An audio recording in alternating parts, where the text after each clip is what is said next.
बात कर रहा हूँ, जहाँ पर करीब 5-6 दिनों से हमने कंसोलिडेशन देखा है। लेकिन अगर उससे पहले के पैटर्न्स को देखें तो एक शार्प रैली देखने को मिली, 350 से लेकर 426 तक स्टॉक ने रैली दिखाई थी। उसके बाद ये कंसोलिडेशन देखने को मिल रहा है। एक क्लासिक फ्लैग पैटर्न बन रहा है और आज के जो कैंडल है उसको देख के लग रहा है कि स्टॉक तैयार हो गया है फ्लैग पैटर्न के ब्रेकआउट के लिए।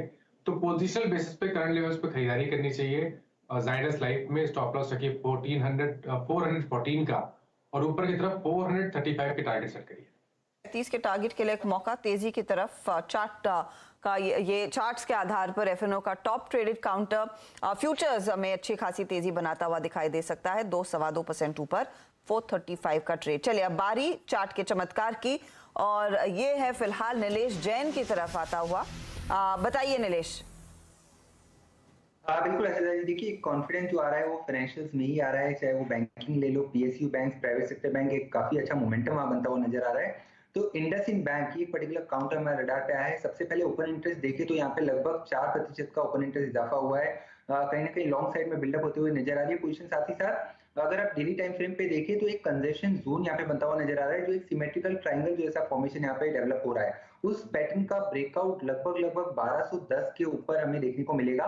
यहाँ पे हम प्रियम करके चल रहे हैं कि हमें कल के ट्रेडिंग सेशन में ब्रेकआउट देखने को मिल जाना चाहिए।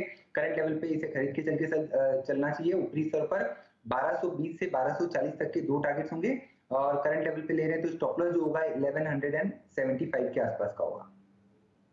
1220 के लिए मौका इंडसइंड बैंक में तेजी करने का फटाफट लेने की सलाह है। कल तक के लेवल जाने के आसार दिख रहे हैं।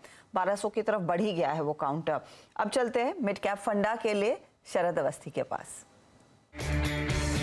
मिड कैप फंडा है Akzo Nobel. As a group दुनिया की तीसरी सबसे largest paints and coatings industry company है और कंपनी ने पिछले कुछ सालों में अपने डिस्ट्रीब्यूशन नेटवर्क को लगभग 50% से बढ़ाया है और 5000 टाउन्स में अपनी प्रेजेंस को एस्टैब्लिश किया है।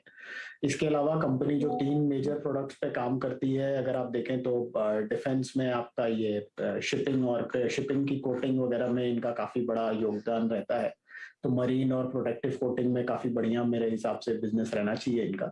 इसके अलावा ऑटोमोटिव में भी जैसा रैंप अप आ रहा है वहां से भी वापस बिजनेस काफी स्ट्रेंथन होना चाहिए।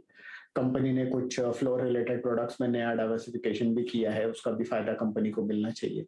हमारा ये मानना है कि अगले 2 साल में कंपनी की अर्निंग्स में लगभग 17-18% की CAGR रहनी चाहिए और विद इन पेंट्स शायद सबसे सस्ती अवेलेबल कंपनी है प्रीमियम ब्रांड्स में। तो हमारे अनुमान के हिसाब से FY24 में अर्निंग्स करीब 90 रुपए के आसपास रहनी चाहिए।